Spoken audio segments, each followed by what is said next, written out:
Eh ben moi c'est JB, je suis de Tours, j'ai créé le label avec mes deux comparses ici à ma droite. Moi j'avais déjà travaillé en label, donc j'avais développé Luck Music à Liège avec d'autres personnes. Et avec Léo, on s'est croisés dans ce cadre-là avec son asso Fauchage Collectif. Et donc moi, je suis sur le comité de 3 de direction quoi.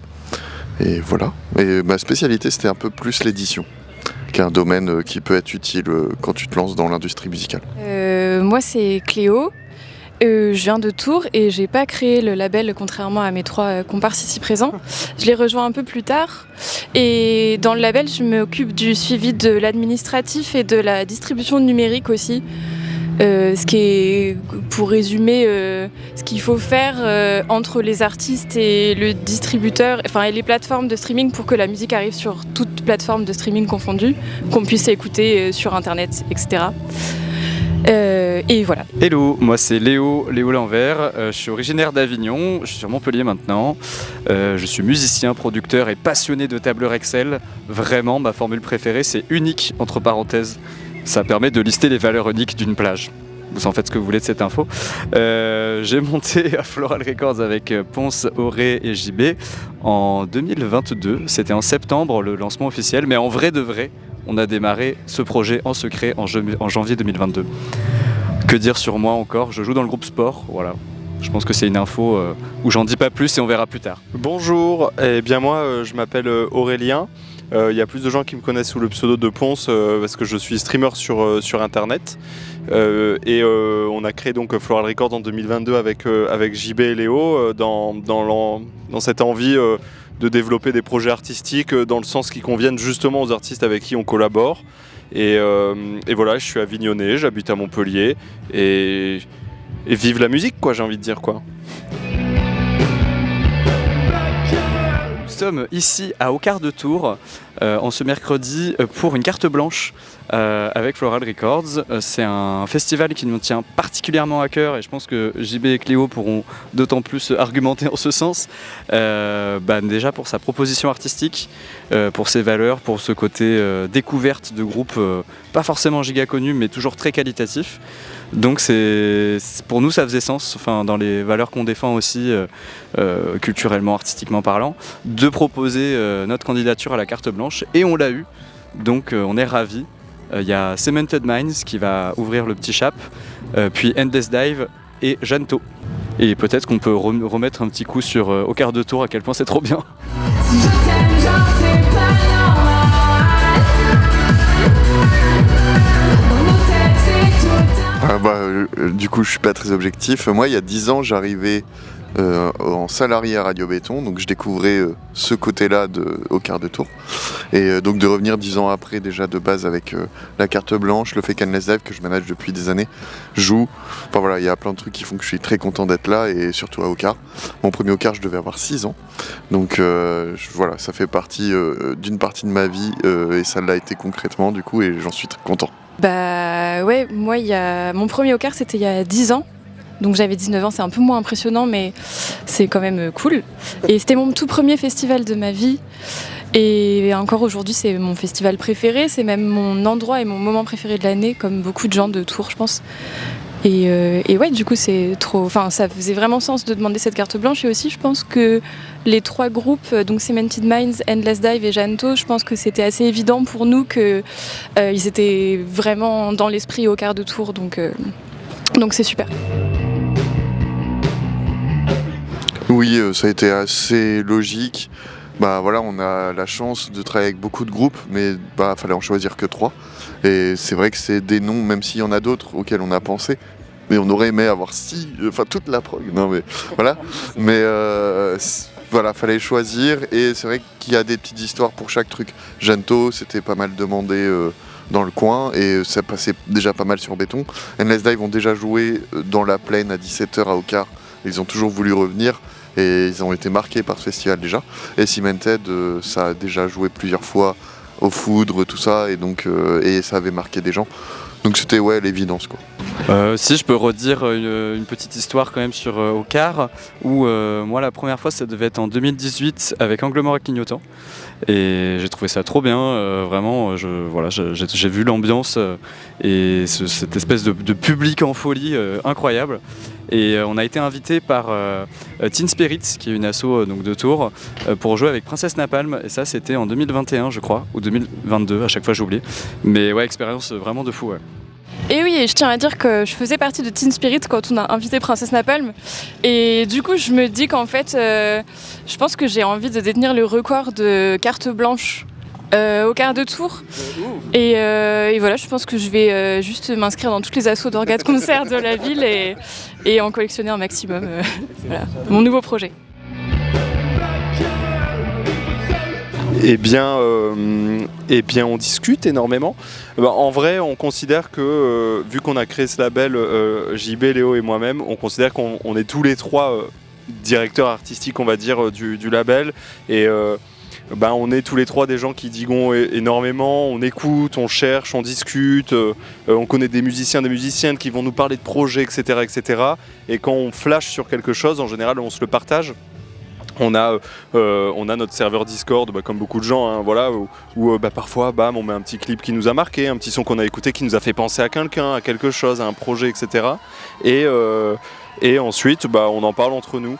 On part toujours du principe que si jamais il y a un des trois qui n'est pas intéressé par un projet, alors on ne le fait pas. Ça ne veut pas dire qu'on ne peut pas argumenter pour, ça ne veut pas dire que voilà, on discute, hein, mais il y a quand même cette espèce de veto. Voilà, si j'en sais rien, si Léo dit moi ce projet, je suis pas très fan pour X raisons, d'accord, ne travaillons pas avec, etc. Et donc voilà, c'est plutôt comme ça qu'on choisit.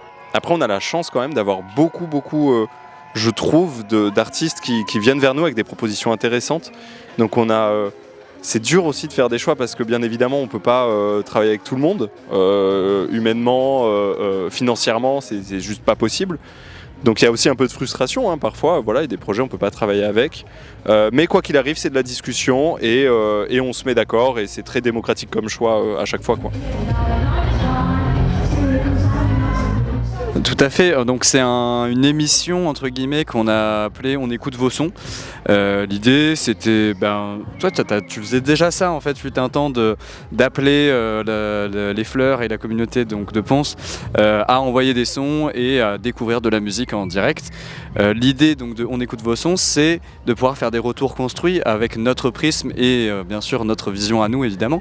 Ça peut être autant sur l'image, le son, le mixage, de la technique ou de la cohérence artistique, mais en tout cas il y a cette idée de pour nous faire de la veille et découvrir des artistes et pourquoi pas proposer un retour qu'on essaye le plus construit possible en tout cas pour amener le projet un peu plus loin, si tant est que ça puisse apporter aux artistes, quoi. C'est vrai que quand j'étais à Béton et ce truc de travail de radio associative me manque, ce truc de faire découvrir de la musique. J'ai réussi, et voilà, j'ai eu la chance de transformer, aller plutôt en label, être vraiment proche du début, quoi. Mais ce relais sont tellement importants, ces relais en fait de médias, et qu'en France c'est en train de mourir. Vraiment, il n'y a plus de médias alternatifs. Les radios associatives, c'est galère de plus en plus. Et il y a un vrai besoin. Donc il y a de nouveaux médias Instagram qui se montent, mais je pense que Instagram malheureusement a ses limites, comme Twitch notamment. Et de pouvoir en tant que label un peu plus incarné pour proposer d'autres musiques alors qu'on n'est pas impliqué économiquement dans le projet, juste pouvoir en parler parce qu'on kiffe, ça fait du bien. Et aussi pouvoir dire, ça c'est un peu un truc qui me choque en ce moment, en tout cas que je processe personnellement, mais c'est aussi pouvoir dire quand on n'aime pas quelque chose. Le public marketing et tout a fait que je trouve qu'on se permet plus trop de dire moi j'aime pas. Ça veut pas dire que c'est pas bien, juste donner un avis négatif, c'est de moins en moins accepté et je trouve un peu dommage en ce moment. Oui, c'est un peu ça. Après, il y a aussi l'idée, ça s'est aussi transformé, cette espèce de concept, entre guillemets, d'émission, on écoute des sons. Au-delà même d'écouter des sons, de donner nos avis qui sont très subjectifs, comme tu l'as dit, il y a aussi cette envie d'être transparent avec les gens et d'expliquer ce qu'on fait. Parce que la réalité, c'est que ce label, il est né de notamment mon activité de streaming, et donc notamment de la générosité des gens qui me soutiennent, qui me regardent, qui suivent mon contenu, etc. Et donc, quelque part, ça restait presque légitime de leur dire ce qui se passait pour nous, ce qu'on faisait. Et donc on en vient à un point maintenant où Léo qui disait qu'il était fan d'Excel, maintenant en fait sur ces émissions on écoute 3 sons puis après on part sur Excel et on dit alors Donc le chiffre d'affaires de l'an dernier, comment il se décompose? Et du coup les gens comprennent aussi les réalités financières, en fait les enjeux financiers, les difficultés qu'on peut rencontrer dans ce genre de projet. Donc il y a ça aussi, il y a cette espèce de lien qu'on peut avoir avec la communauté, et vu que sur Twitch on est en direct, c'est trop cool, les gens ils nous posent les questions, on répond, on monte des tableaux, on va aller chercher des informations, on va aller appeler un copain pour aller parler d'un certain sujet, etc. Et c'est voilà, il y a aussi ça, cette espèce de lien avec la communauté qui permet de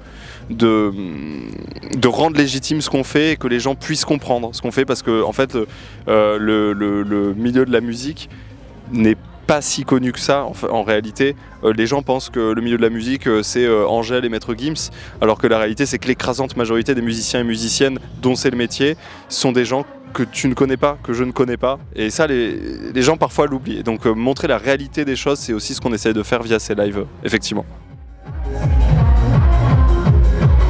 Le but du label, pour le coup, on l'atteint déjà, j'ai l'impression, c'est développer les projets des artistes avec qui on travaille comme ils et elles le souhaitent, dans l'idée. Le but du label, c'est ça, toujours pouvoir le faire mieux, donc avoir la ressource humaine nécessaire, avoir les finances nécessaires, mais aussi l'expertise en cohérence avec ce que les gens attendent de nous. Maintenant, j'ai bien envie de savoir l'avis de Léo là-dessus. Ouais, je pense que tu as très bien dit la chose. Je pense que c'est effectivement amener des projets artistiques plus loin. Pour certains, ça va être amener à une professionnalisation vers l'intermittence. Moi, ce que je trouve important, et le but du label, si tu me poses la question, je vais y répondre comme ça, c'est proposer des questionnements et de la cohérence dans les projets artistiques qu'on accompagne. J'aime bien cette idée de la musique est un langage, le texte est un langage, l'image est un langage. Il faut que tous ces langages racontent la même histoire, donc de manière différente parfois. Donc ouais, pour moi c'est ça, c'est peut-être être un regard extérieur. Autant des fois ça va être sur les réseaux sociaux, des fois ça va être sur de la direction artistique, des fois ça va être sur de l'admin, mais ouais, de l'accompagnement aux artistes. Et je pense que notre particularité peut-être avec Floral, c'est qu'on a une approche très, j'allais dire, de management en fait, d'artistes, plus que de juste label à sortir des disques. Donc on a pour nous cette idée, mais je pense que on n'est pas les seuls, hein, mais je pense qu'en tout cas on a cette approche de développeur d'artistes, avec cette idée de trouver des partenaires aussi pour faire avancer le projet. Racheter Universal. Oui. Voilà. Non, mais moi, l'expérience que je me suis faite dans le label d'avant, moi j'ai des questionnements sur la musique, tu vois, on se pose des questions sur la décroissance, tout ça. Dans la musique, on a encore beaucoup de mal à imaginer faire un projet, et le but, non, c'est pas d'être connu. Enfin, vraiment, dans la tête des gens, c'est pas accepté. Et j'avoue que si on peut représenter un peu ça, et de survivre économiquement, parce que c'est dur en ce moment, la musique, la culture, tout ça, ce serait un bel objectif pour moi en tout cas. En fait, moi j'aurais dit vraiment, enfin j'ai un peu oublié la question au fil des réponses, mais j'aurais dit vraiment comme toi JB, et aussi du coup de réussir à trouver comment accompagner les artistes dans cette espèce de dichotomie entre on est dans une industrie musicale qui donne en tant qu'artiste forcément envie d'être connu de plus en plus, parce que c'est ça l'idée du succès qu'on nous montre, et en même temps, enfin ça peut être compréhensible. Comment les accompagner entre ça et leur volonté d'être des artistes indépendants dans des styles de musique alternatifs. Et donc voilà, mentalement c'est très compliqué de vivre ça, donc comment les accompagner là-dedans et préserver aussi peut-être un peu leur santé mentale, et voilà. Courage. Non mais après c'est un conseil global, personnel sur la culture, faire bénévole dans un festival ou une salle. Pour commencer, c'est un milieu où tu peux pas t'improviser, l'autodidacte totalement. La majorité des gens, il n'y a pas d'études pour faire un label. Si, ça existe, mais c'est rarement... Les gens qui créent des labels sortent rarement de ça. Tu es obligé d'être curieux et de réinventer le modèle. Avant, un label, ça vendait des CD. Et les CD, ça se vendait bien. C'est plus le cas. Donc maintenant, il faut réinventer le truc, et on est encore dans cette phase. Le streaming a essayé de combler, mais ça marche pas. Et je pense que, se lancer dans l'aventure d'un label actuellement, faut tenter des choses et pas éviter de copier les autres. parce que en fait une stratégie qui fonctionne, souvent elle fonctionne qu'une fois et trop les répéter c'est pas forcément important. Mais ouais, le bénévolat, ça, être au contact des gens qui font déjà, c'est comme ça que personnellement j'ai le plus appris. T'as dit déjà plein de choses très intéressantes. Moi j'ai plutôt envie de dire d'aller vers le côté collectif et associatif. Typiquement, je pense à des groupes qui ont envie de se produire parce qu'en fait, dans le label, il y a une dimension de production, c'est-à-dire créer des disques, s'enregistrer, etc. Et en fait, pour moi, j'ai l'impression qu'avant de se dire je monte un label, c'est plutôt je monte une association qui va produire de la musique. Donc dans le sens enregistrer, pourquoi pas mixer, pourquoi pas faire de l'image et des clips. Et j'ai l'impression que si on voit ce prisme-là, effectivement, il y a plein de micro-labels comme ça qui sont sur 1 ou 2 projets.